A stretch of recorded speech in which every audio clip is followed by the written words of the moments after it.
Dalawang deposit transactions affirmed the existence of two offshore bank accounts of COMELEC Chair George Garcia in Cayman Islands. Kay COMELEC Chairman George Erwin Garcia nga ba itong mga iba't ibang offshore accounts sa iba't ibang bansa na iniimbestigahan ni Congressman Marcolita?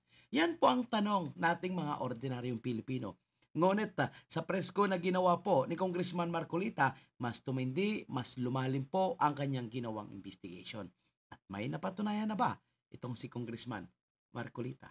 At bakit ang bilis po ng reaksyon naman ni COMELEC Chairman George Erwin Garcia at agad itong dinideny? Samantala, una nang hindi pinangalanan ni Congressman Marcolita kung sino ang kanyang tinutukoy na umano'y isang mataas na opisyal ng COMELEC na mayroong iba't ibang offshore account at tumatanggap umano ng bayad mula sa Mero.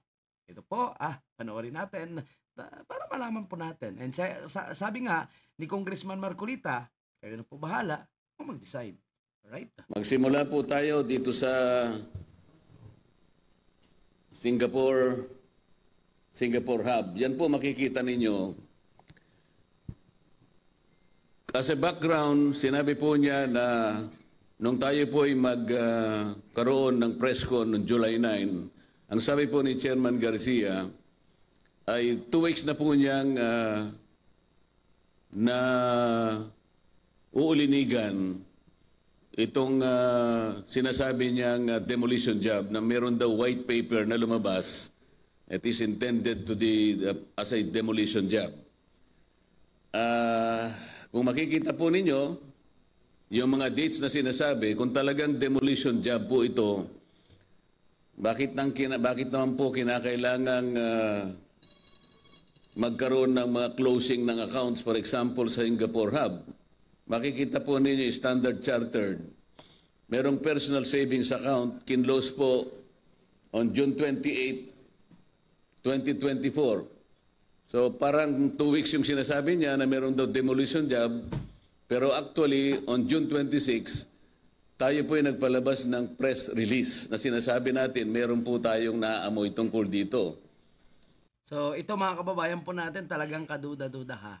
Unang-una, kung hindi totoo ang offshore account at hindi mo ito pagmamayari, kung pagmamayari ito ng ibang tao, eh bakit sabay-sabay halos na pinagkuklose ang iba't ibang klaseng account? So may mga pagdududa na po dyan na nakita itong si Congressman Marcolita at sinubukan po nila niyan mga kababayan po natin para mapatunayan kung sa isang tao lang ba itong offshore account na tinutukoy po ni Congressman Marcolita.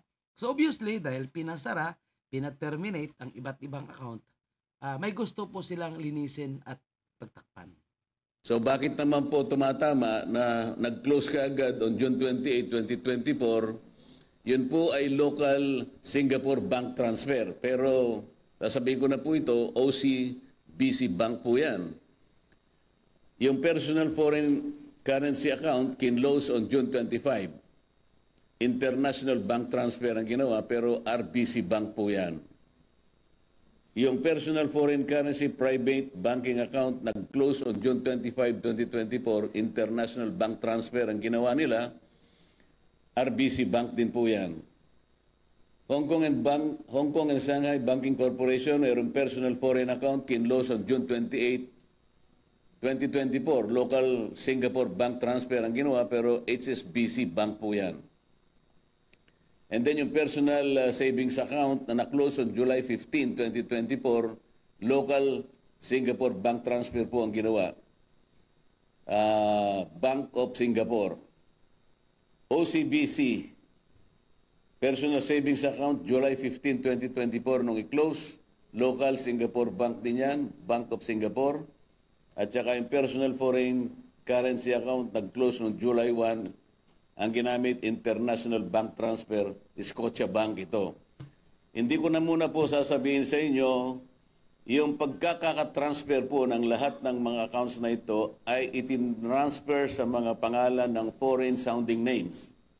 Kaya hindi ko muna ipakikita yung mga pangalan ng foreign sounding names sapagkat ito po ay talagang gagawin pa natin ang mas malalim na pag-iimbestiga dito. Ganon din po sa yung Hong Kong Yung Hong Kong Bank, Hong Kong China Hub, makikita po ninyo yung type of accounts dyan. May personal savings, may personal foreign currency account, nandyan po. At kung kailan kinlose. Nandyan po yung nag-close ng June 27, 2024, local bank transfer, pero Hang Seng Bank yan. So mga kababayan po natin, nakita na po natin na mukhang maraming kailangang sagutin at ipaliwanag po itong si Chairman George Erwin Garcia sa mga allegasyong ito, mga kababayan po natin. At mas lalong titindi pa ito dahil dadalhin po ito ni Congressman Marcolita sa pagdinig sa House of Representatives. So alam nyo mga kababayan po natin, sa totoo lang, wala tayong duda dito kay Congressman Marcolita. Sa credibility, intention po, mas naniniwala ko kay Congressman Marcolita. Dahil matagal na rin ito at ito po ay nagsasalita talaga.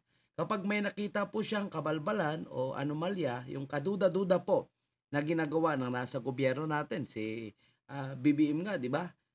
Hinamon niya na magpa-hair follicle drug test dahil gusto na umanong para umano masagot itong mga tanong ng taong bayan kung siya talaga ay gumagamit ng illegal na white powder substance. Kaya hinamon niya rin. So, lalo na po itong si George Erwin Garcia sa pagkakataong ito. Kasi nakataya po dito mga kababayan po natin ay yung magiging resulta po ng ating eleksyon. Paano natin malalaman kung legit nga ba itong resulta ng eleksyon? Ay kung magmamanipulate sila at kung nagbibigay ng pera itong service provider, isa lang ibig sabihin yan. Babawiin po nila yan sa mga politikong handang magbayad ng napakalaking halaga para lang po sila ay makapasok or manalo sa kanilang gustong posisyon. So, yan ang posibleng mangyari. 'Di ba? Kaya laking pasalamat po ng sambayan ng Pilipino na iniimbestigahan po ito ngayon ni Congressman Marcolita. Merong nag-close noong June 25, 2024, international bank transfer ang ginawa. Butterfield Bank ito. Ganon din yung personal foreign currency account nag-close noong June 25, 2024, international bank transfer, ginamit din sa Butterfield Bank. Bank of China, nag-close ng July 11, 2024, international bank transfer, Cayman National Bank ito. Ganon din po ang pinag-transferan mga pangalan ng foreign sounding names. So mabilis po ang ginawa nila. Nung magbulgar tayo at sinabi nila merong demolition job, ito po ang pangyayari. Bakit naman biglang nag-close po ang mga accounts na ating sinusubaybayan? Yung Caribbean Bank po, o Hong Kong Bank,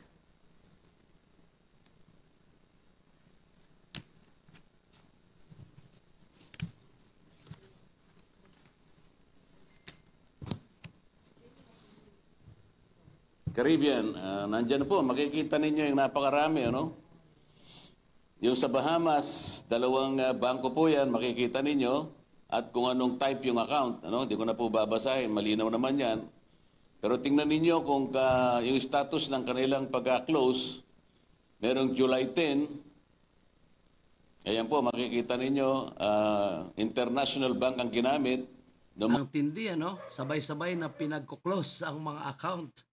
Kaduda-duda nga naman talaga, mga kababayan. Kaya kailangan niya magpaliwanag, kailangan niya magkaroon ng mahaba-habang press con, mahaba-habang pagpapaliwanag at i-counter po itong mga dokumentong ito. Kasi sa totoo lang, hindi kasi madala sa verbal lang na explanation kapag may mga dokumentong hawak.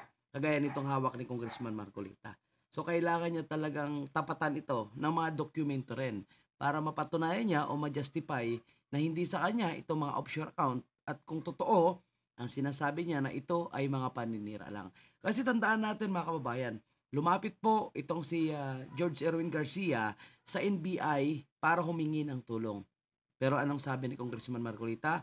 Mas nauna pa siya nakakuha ng resulta sa kanilang ginagawa na independent investigation kaysa umano sa NBI. Mga na-close noong July 10, pero yan ay CIBC First Caribbean Bank. Yung dalawa pong international bank transfer dyan, RBC Bank po ang ginamit. Yung last transfer and withdrawal, July 11, 2024, local bank transfer ang ginamit. Ito yung UBS Bank sa Bahamas. Ganon din yung last transfer na withdrawal on July 3, local bank transfer, pero CIBC First Caribbean Bank po yan. Makikita niyo po ninyo yung mga na-terminate noong July 2, July 15, July 10, at saka July 8. Yan ang slide 3. Ganon din po yung sa Cayman Islands, dalawa po ang bangko dyan. Cayman Island National Bank at saka yung Scotia Bank Cayman Island. Makikita ninyo ang type of account, malinaw naman dyan. At kung kailan po tinerminate po yung mga accounts. Merong July 8, 2024 at saka July 10, 2024. Ayan po yung mga remarks. Makikita nyo yung last withdrawal, July 2, July 2, 2024. Cayman Bank transfer, withdrawal transfer, 11 July 2024. Local bank transfer. Ang hindi ko lang po masasabi sa inyo ngayon muna ay yung mga pangalan ng mga tao, they're all foreign sounding names. At yan po ay i-verify natin. Ngayon po para makita natin kung talagang merong account. Sapagkat ang sabi po ni Chairman George Garcia nung siya po ay nagpa-interview sa media at palagay ko ay alam na po ninyo, wala po ako kanyang kahit isang bank account. Sinabi pa nga niya na saksi ko ang Diyos.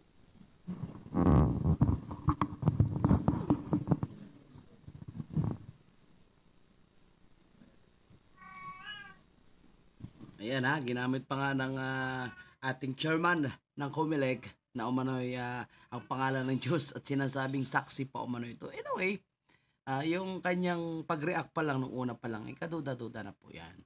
Kaya dapat niya talaga itong sagutin at huwag niyang gamitin ang pangalan ng Diyos dito mga kababayan po natin. Kailangan niya itong sagutin, kailangan niya itong i-counter ng mga legal na dokumento na magpapatunay na talagang hindi siya. Kasi alam niyo, si Congressman Marcolita, hindi talaga ito titigil kapag hindi niya nakita at napatunayan kung ano ang mga dokumentong ito. So sa ngayon, nakita natin na talagang may partial po na nangyayaring resulta po sa investigation ni Congressman Marcolita. At mukhang talagang tumutumbok sa kanyang gustong patunayan.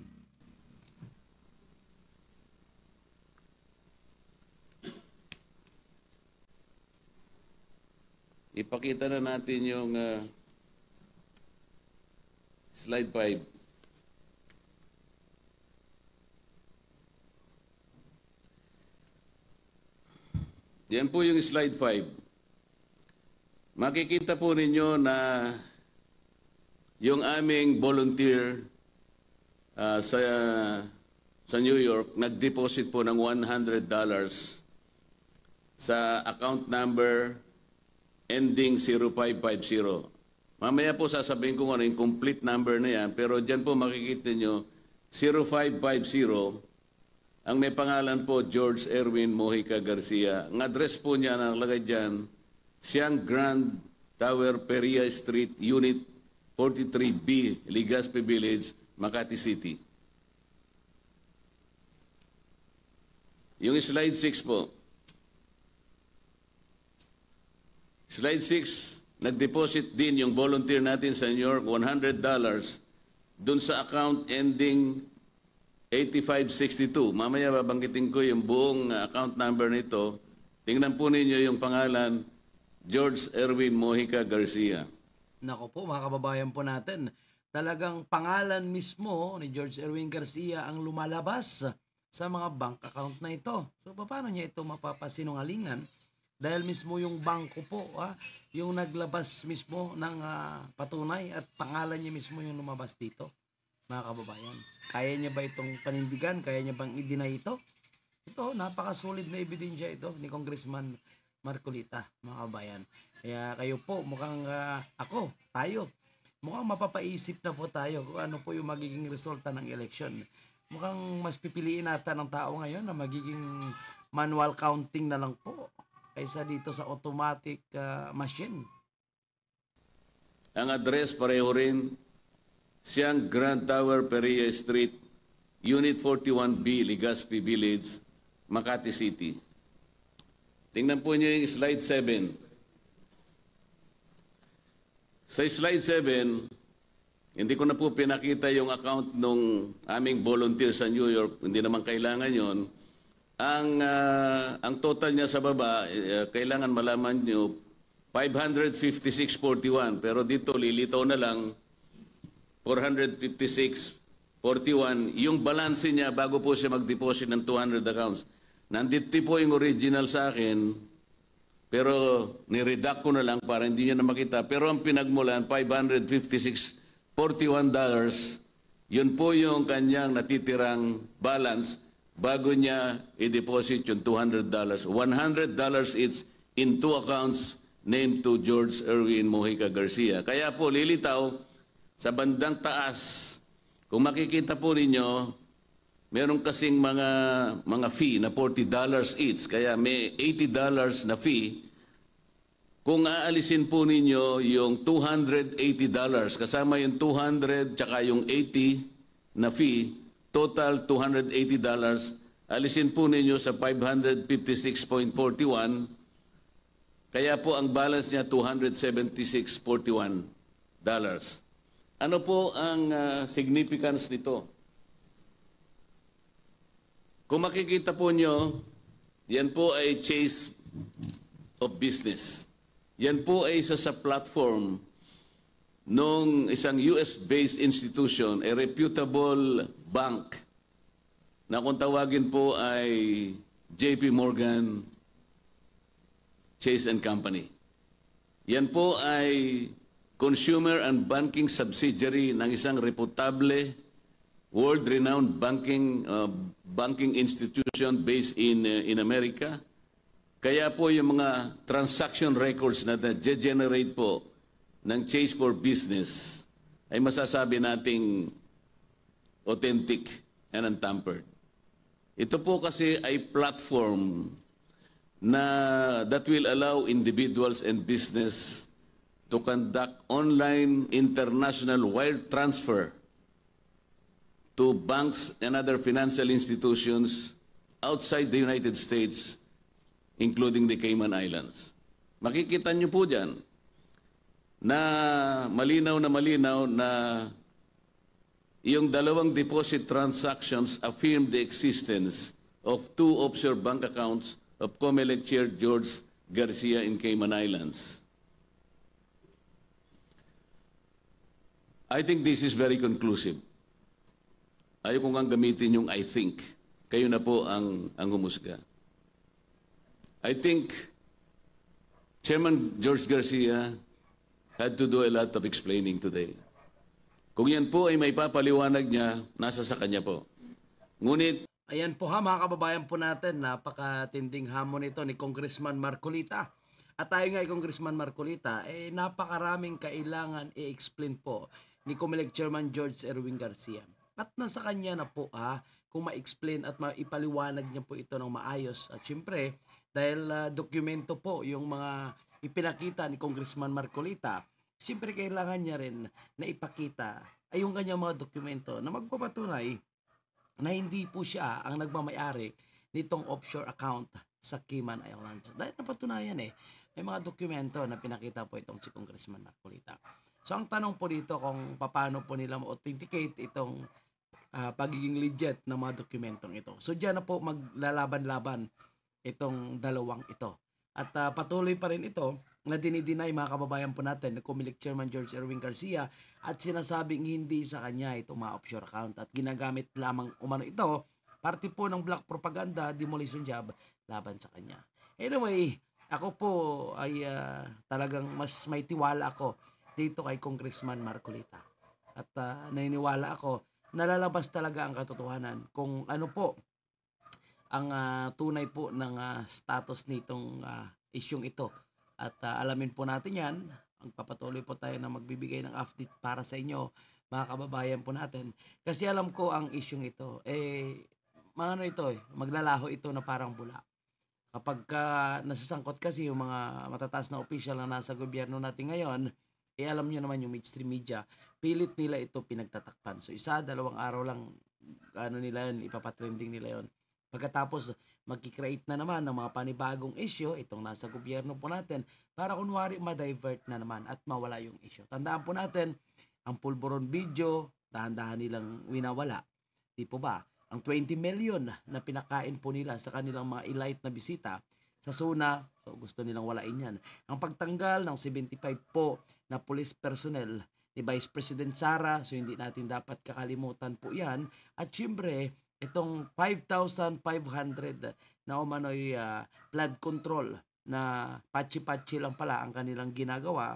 At itong mga ayuda na sabi nila pinamimigay nila. Sabi nila may pundo po tayo pang ayuda. Bakit ngayong dumaan itong si Bagyong Karina? Wala na pong maipamimigay. Tapos mangungutang na naman sila. So lahat na issue po yan ay gusto nilang pagtatakpan sa issue ng China, issue ng Pogo, at kung ano-ano pang investigation na kunwari ginagawa po nila diyan sa House of Representatives at sa Senado na tumatama or parang pinapatama po nila dito. O sentro ng kanilang investigation ay ang mga Duterte.